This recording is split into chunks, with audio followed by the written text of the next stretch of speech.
Question is regarding a disciple, a student of knowledge, who is a little older, who has some gray hair, he or she has gray hair. They're not as young. What should their path be and their plight be in seeking ilm with regards to memorizing, studying, etc.? Alhamdulillah, the first thing that they have to do, Abdul Qawi, before memorizing anything, is that they have to do something special for Allah. They have to show their gratitude and their thanks.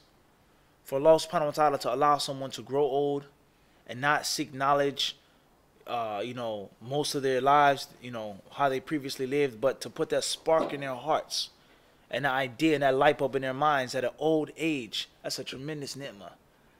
Because the average person declines when they get older, mentally, spiritually, physically, whatever. Okay, oftentimes, they don't want to seek any knowledge. If I didn't seek knowledge for 40 years or for 50 years, why seek it now? It's the average person's mindset, unfortunately. So for a person to realize that one day in reflection and enlightenment is better than a lifetime of heedlessness. One day in reflection, one day of being enlightened is better than a whole lifetime of being lost. So it doesn't matter how old you are, even if it's one day doing it on the path, alhamdulillah, that's a blessing. Allah has truly wanted good for you. So you have to thank Allah for that. You have to thank Allah subhanahu wa ta'ala for that and show your gratitude for that. Secondly is, obviously you have to manage and you have to prioritize. You're not the young grasshopper like the next person is, memorizing everything, studying everything, spending all of his time day and night reading and running through the library and traveling overseas, etc. So you have to prioritize. So take the mukhtasarat, take the simple summarized books, take a smaller miniature version of the younger brother, and that is your full-time version. That's your what? Your full-time version. So obviously that which the young people do of memorizing a small book on Aqidah and having that small book being explained to them, memorizing a small book on fiqh and having that book being explained to them, studying and memorizing a small book of hadith and having that book explained to them, that's what they should do. And then you never know what Allah has in store for you.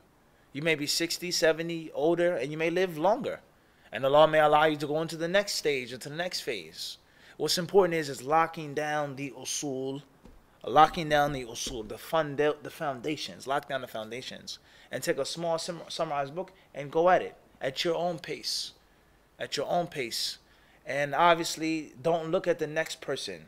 Oh, he's younger than me, or he's way past me. Look how he reads and how he says it. I'll never be able to catch up to him. Don't worry about it. That's him, and that's not you. That's not you. All right. So Allah Azza wa Jalla is kind, and Allah spreads His mercy among all of His created beings. So be grateful to Allah first and foremost. Take the summarized books, lock down the foundations, and go at a pace that you know you can keep up with. And don't think about how old you are, and don't think about how much time you've wasted. Just think about the current.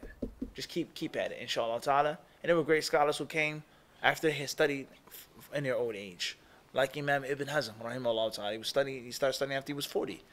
And according to today's standards, that's very old. For a person to be 40-something years old. And he was rich. That's even more difficult to study when you're rich and you're famous. You're royal. You can do whatever you want to do. Why do you have to be righteous and pious and do the right thing and sit with the peasant person in a circle of knowledge? So that's my advice. Overseas, Allah knows, we saw brothers sitting in Sheikh Abdul Muhsin's class. Their beards were full of henna. Full of henna. Some of their beards were totally gray. And they would be in the class every night. And they would write down notes and they would take notes and they would take it more serious than some of the younger guys. So you don't know what Allah has in store for you. And the last thing that I'll say is, like we just said about, one day spent in reflection, one day upon enlightenment is better than a lifetime of waste, is that you may inspire your children or your grandchildren. And that's all you need. That may be your ticket to Jannah. That may be your ticket to Jannah. That may be the way that Allah forgives you for all of your previous sins or shortcomings.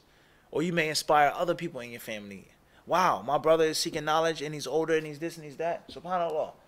I can do it too. And it may become infectious. So there's khair, and you don't know what's the end of that khair. And Allah knows best.